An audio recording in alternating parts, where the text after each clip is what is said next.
everyone, Steve here. Welcome to Monday Morning Musings. We're continuing on the philosophical foundations of truth and weaving that into themes of relationship with one another. Imagine if you were an operator of a pizzeria and you have those big pizza ovens and they have a vent stack. If you were smart, where would you exhaust that vent from your pizza oven? In the back alley? Or would you exhaust it where people are walking down the street? And why? Because when people smell pizza, they're going to get hungry. And when they get hungry, they're going to come look for pizza. Because of an aroma. Paul speaks of an aroma of Christ. He doesn't say, it's like this. Sometimes when people meet us, it's like meeting a library of information instead of a pizza. And then we wonder why they're not hungry for what we're presenting. It's because we don't have the aroma of Jesus.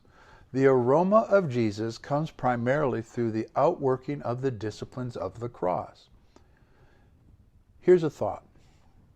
What's inside us is going to come out whether we know it or not, want it or not, want it to or not, believe it or not.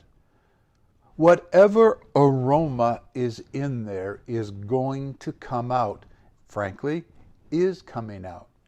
You know a rose because it smells like a rose. You know, there's a flower that smells like rotting flesh. I can't remember the name of it right now. But when you pass it, it smells like a corpse. You know that's that kind of flower. When you pass a beautiful garden, the aroma of all the flowers is self-evident. The flowers are producing their aroma. If you pass a pigsty, you will have an aroma. The aroma relates to the nature of the thing. We think that I'm going to convince my relatives, my loved ones, my coworker, my neighbor, the cop, the postman about Jesus because we're going to give them, 5 easy steps or what the Bible says.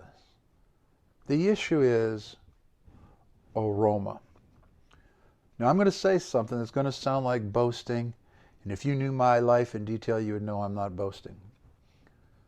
We are what we are by the grace and the mercies and the favor of God and a Father who is relentless in pursuit of us. It's not because we're so great.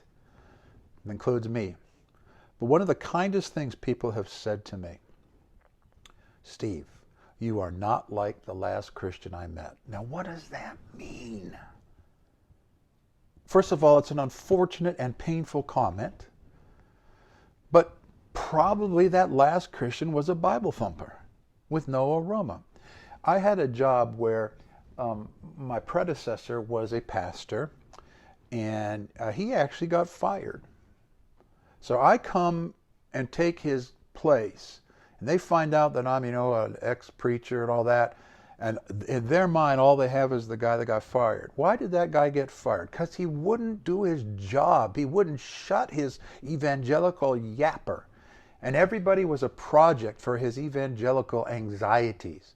And every lunchtime and every break time, he's browbeating people about going to hell and about Jesus. And he got fired because he was so busy doing the work for Jesus. And of course, he feels he's persecuted. He got fired because he's a Christian. He didn't get fired because he's a Christian. He got fired because he was an idiot. In that very same office, I was there for 2.5 years. Not one person objected to me talking to them about Jesus, including some very adamant atheists and God haters, because through exposure to them over 2 or 3 years, by the grace of God, in my behavior, in the way I owned my own failures, in the way I asked unbelievers to forgive me, I built up credibility. And what happened, saints? They smelt an aroma. And they were wide open to listen about Jesus.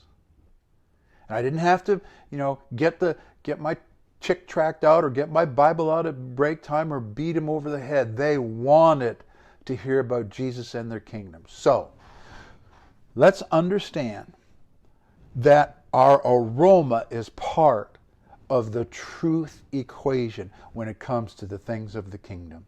I'll see you next time.